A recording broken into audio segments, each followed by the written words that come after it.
इस एपिसोड के शुरुआत में हम देखते हैं कि मर्लिन अलीसा से कुछ बात कर रहा होता है। मर्लिन कहता है कि वो मॉन्स्टर मुझे खाने के लिए ज़मीन पर आया था, मगर मुझसे मिलने के बाद उसकी मरने की इच्छा हुई, इसीलिए मैंने उसकी मरने की इच्छा पूरी कर दी। तभी अचानक नाव के पीछे से एक बहुत बड़ा मॉन्स्टर निकलता है, जिस वजह से नाव के साथ साथ मर्लिन और अलीसा भी दोनों हवा में उड़ जाते हैं। मर्लिन उस मॉन्स्टर को देखकर कहता है कि यह मॉन्स्टर पहले किसी मॉन्स्टर से भी ज़्यादा बड़ा है। वहीं दूसरी तरफ अलीशा के डर के मारे हालत खराब होती है। फिर वो मॉन्स्टर जोर से गुर्राता है। उस मॉन्स्टर के गुर्राने की आवाज़ इतनी तेज होती है कि उसकी आवाज़ सुनकर कान के पर्दे फट जाएं। इसके बाद हम अलीशा को देखते हैं जो पानी में गिरने ही वाली होती है। तभी मर्लिन अलीशा को पानी में गिरते हुए देख लेता है। मर्लिन उस नाव को एक लात मारता है, जिस वजह से वो नाव सीधी हो जाती है। नाव सीधी होने के बाद अलीशा और मर्लिन उस नाव पर गिरते हैं। मर्लिन और अलीशा को जिंदा देखकर वो मॉन्स्टर फिर से गुर्राने लगता है। उस मॉन्स्टर को देखकर अलीशा कहती है, यह मॉन्स्टर कितना बड़ा और कितना ताकतवर है। कहीं ये ऑर्गेनी का ओवरलोड तो नहीं है ना? इसने ब्रिटेन की नौसेना को पलक झपकते ही ख़त्म कर दिया था। यहाँ तक कि जब इसे मारने के लिए 2 सेटन रैंक के जादूगर आए थे तो वो लोग भी इसका कुछ नहीं बिगाड़ पाए थे, और उन लोगों को भी अपनी जान से हाथ धोना पड़ गया था। अगर यह ज़मीन पर होता तो भी इसे लड़ने में अच्छे अच्छों के पसीने छूट जाते, पर अभी तो यह पानी के अंदर है। पानी के अंदर इसे हराना नामुमकिन है।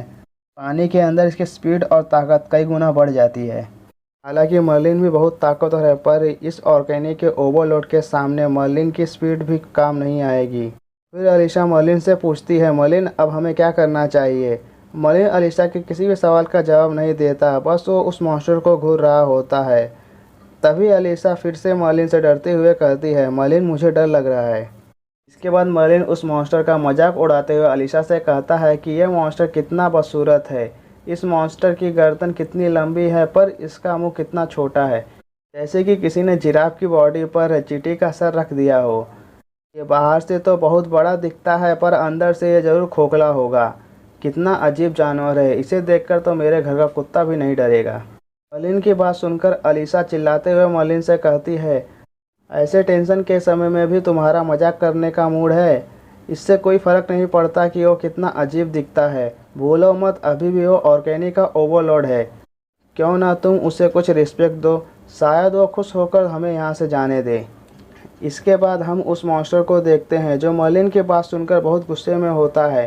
फिर वो मॉन्स्टर गुस्से में ही अपनी पूँछ निकालकर पानी पर मारता है, जिस वजह से समुद्र में बहुत बड़ी लहरें बनने लगती हैं और तूफान जैसा माहौल हो जाता है। उस मॉन्स्टर की पावर को देखकर अलीशा कहती है, हम ऐसे किसी मॉन्स्टर से कैसे लड़ सकते हैं जो नेचर के पावर का इस्तेमाल कर सकता है। तभी वो मॉन्स्टर फिर से ज़ोर से चिल्लाता है, जिस वजह से समुद्र में तूफान आ जाता है। वहीं दूसरी तरफ हम मर्लिन को अपनी तलवार को निकालते हुए देखते हैं। मर्लिन को इस तूफान की वजह से थोड़ा गुस्सा आ जाता है। वो उस मॉन्स्टर से कहता है, अब जो भी होगा उसका जिम्मेदार मैं नहीं होऊंगा, इसके जिम्मेदार बस तुम होगे। तभी वो मॉन्स्टर मर्लिन पर अटैक करने जाता है। इससे पहले कि वो मर्लिन पर अटैक कर पाए, मर्लिन अपनी तलवार निकालकर उस मॉन्स्टर को अपनी तलवार के एक ही वार से काट देता है। फिर मर्लिन अलीशा के पास आते हुए कहता है, इस मॉन्स्टर को मारना बहुत आसान था।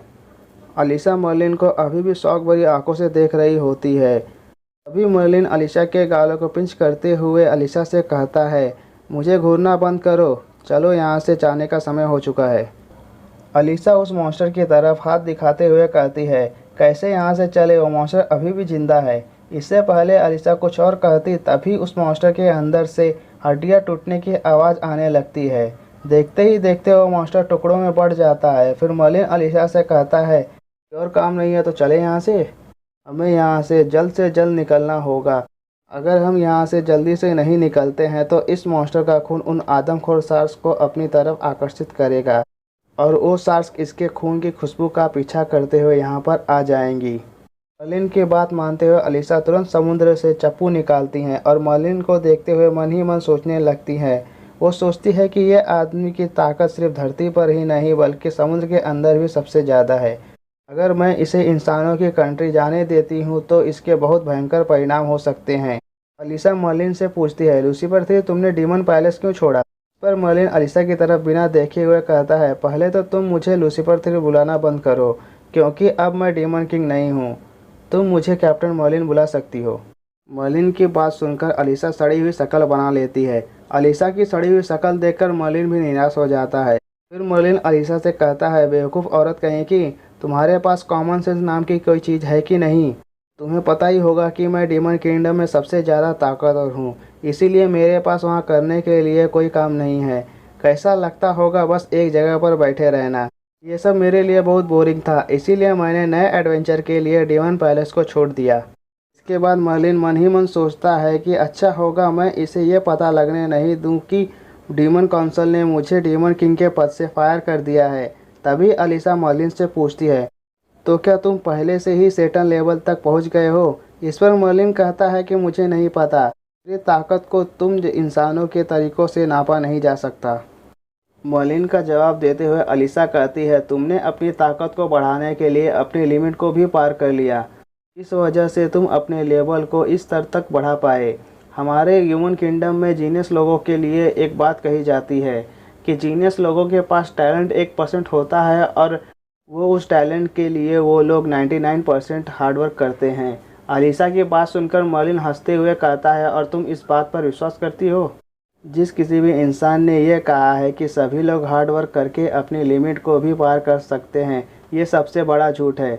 जिन लोगों के पास भगवान का दिया हुआ स्पेशल गिफ्ट नहीं होता जैसे कि तुम, वो लोग अपनी लिमिट को ज़िंदगी भर पार करने की कोशिश करते करते ही मर जाते हैं। मुझसे पूछो तो मैं यही कहूँगा कि जिन लोगों के पास टैलेंट नहीं होता वो लोग अपने आप पर काबू रखें और अपने आप को ज़मीन से जोड़े हुए रखें। अगर वो लोग दूसरों की सुनकर हवा में उड़ने लगते हैं तो उन लोगों के साथ बुरा होगा। वो लोग उन्हीं चीज़ों पर मेहनत करें जो ज़रूरी हों। तभी अलीसा मर्लिन से पूछती है, तो मैं तुमसे भी ज़्यादा ताकतवर कैसे बन सकती हूँ? तभी मर्लिन अपनी तलवार को अलीसा के सामने करते हुए कहता है, इस तलवार को देख रही हो? ये एक मैजिक शॉट है। यह पूरे डीमन किंगडम में मेरे अलावा और दूसरा कोई भी इस्तेमाल नहीं कर सकता। इस तलवार की वजह से मैं द फर्स्ट डीमन प्लेस का मालिक बन पाया। ये भगवान का दिया हुआ तोहफा है। ये एक ऐसी ताकत है जिसे कोई भी बहुत मेहनत करने के बाद भी नहीं पा सकता। फिर अलीसा मर्लिन से पूछती है, अगर ऐसी बात है तो तुम इतने ताकतवर कैसे बन गए? अलीसा के सवाल पर कुछ समय सोचने के बाद मर्लिन अलीसा से कहता है, तुम्हें कैसे बताऊं? मेरी माँ सेकंड डीमन किंग थी। तुम ह्यूमंस उन्हें लूसीफर सेकंड के नाम से जानते होगे। मेरी माँ रॉयल ख़ानदान में पैदा हुई थी, इसीलिए मेरे पास आराम और टाइम पास करने के अलावा कोई और काम नहीं था। फिर मर्लिन थोड़ा गुस्से में कहता है, जब उन बेवकूफ़ चर्च वालों ने 197 बार डीमन किंगडम पर अटैक किया, तब उस बैटल में उन लोगों ने मेरी माँ को मार दिया। ये एपिसोड यहीं पर ख़त्म होता है। अगर